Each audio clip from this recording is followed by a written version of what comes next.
Hey, it's Melissa here, and I'm back with my secret, not secret kit for October. And this is my third layout. I haven't had much time to scrap this month, but I'm determined to crack on. So what I have here is a photo of Sam at Arana Park in Christchurch, which is a wildlife park. It's kind of like a zoo, but the animals are outside more. Well, they're not contained in cages as much. So this was this tower thing, and we just climbed up to the top and just had a look. We're just looking for various animals, and I love this photo of him. This was taken a couple of years ago before we had Ava, before I was even pregnant with her, but I've had it sitting waiting for the perfect supplies, and sometimes we just need to get on and scrap it, and I thought these supplies were perfect because it is a boy kit that has been designed for him. And what I have is a cut file from the cut shop. So it's a string art, I think it's called Zoo or something. I'll link it below.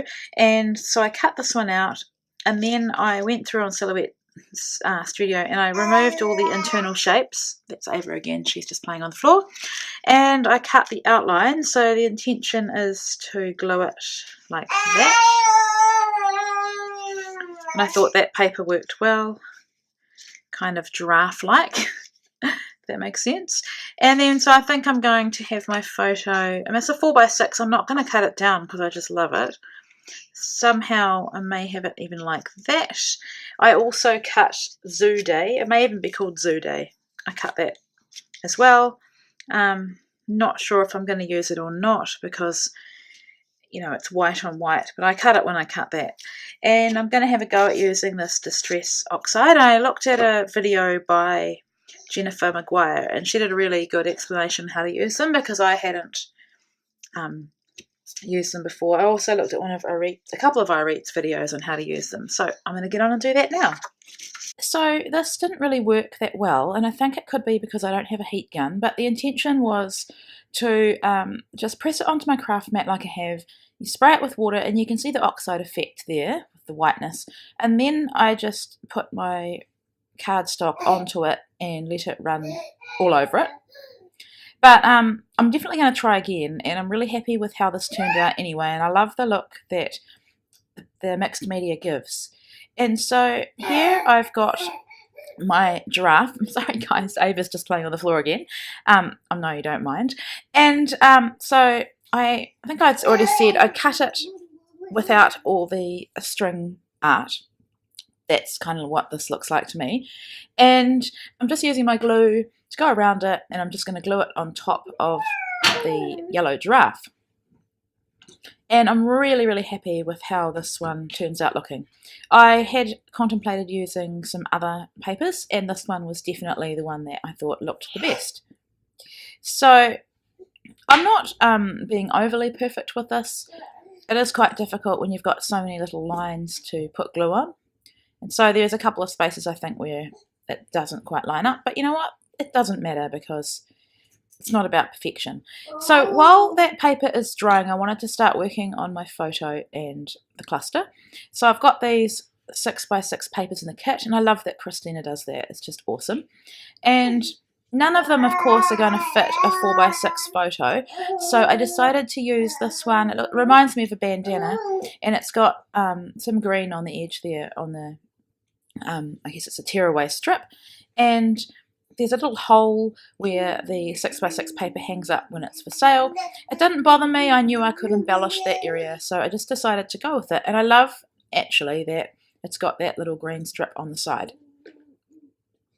So I'm just wanting to work out how I'm going to position it, whether it's under the giraffe, over the giraffe. And it took me a bit of time. I did think about adding a second mat, but then the problem was, once again, it's not a 6x6 size, and it would just add more width to trying to put it at this point underneath the giraffe. These are the stickers from the One Canoe 2 collection, which this kit is based off. And so here, I think it's nearly dry. I'm a bit impatient. I probably do need to get a heat tool. That would just speed everything up and maybe make these oxide inks work better. So I just put it in the sun to dry. And so I, of course, gravitate to having my photo on the right, which is why I cut the giraffe in this direction, which is the direction that it comes, but under silhouette software you can certainly change it to face the other way. And so here I am just working out how I'm going to position it. So as always, I'm wanting to add some dimension to my photo. I've decided, I think, at this point to have the giraffe flat on the page. I did think about having the dimension under the giraffe, but I just think the way the photo is, it looks best with it under. So I'm pretty thrifty there, using up little scraps and then cutting into a new sheet. Probably could have cut this out, but anyway, it's in there. And so I'm happy with that. I love the way my phone autofocuses. I didn't realise that until I watched one of my videos recently and saw exactly what you just saw there. So I've committed to gluing the giraffe down, and now I'm gluing the photo down. And I did play around with the best position of my cardstock to get the most out of that mixed media, and that's the position I settled on. So as you can see, I decided to cover up, quite a bit of that part of the giraffe, and I'm perfectly fine with that. So I'd had that Wanda die cut, which I thought was perfect, and that fun wood veneer. I just love the scripty font in that.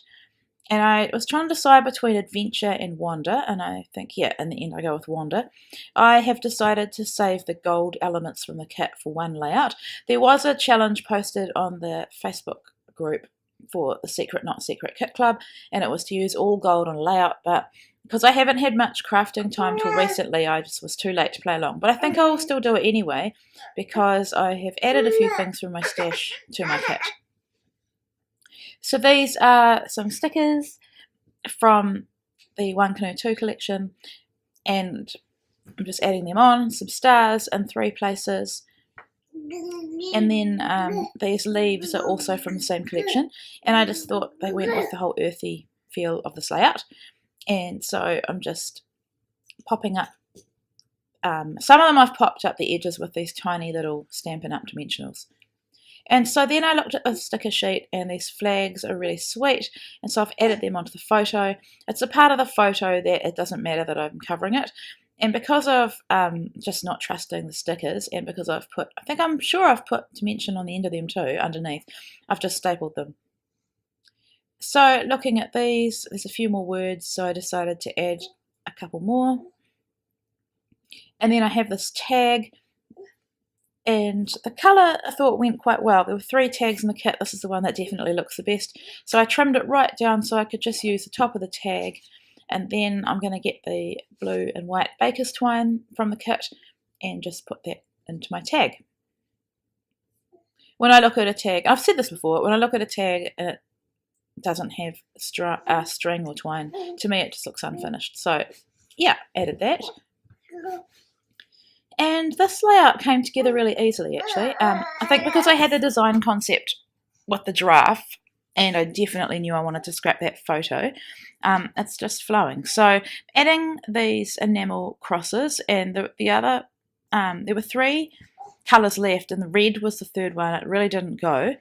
So here I'm adding a border strip from Basic Grey, and I find when I lay it down, and I had the feeling this was going to happen, that it wouldn't be 12 by 12, and I just don't understand why companies do that. It makes no sense to me, especially if you want to use it as a border strip like a frame. So the solution to this, and this is not my idea, I'm sure I've seen Chamel do it, is to cut your sticker somewhere along there where you want to cover it. So as you can see, it's just shy of 12 by 12. And then what I'm going to do is add some more flags and banners, and you would never know that that sticker is not the full 12 by 12.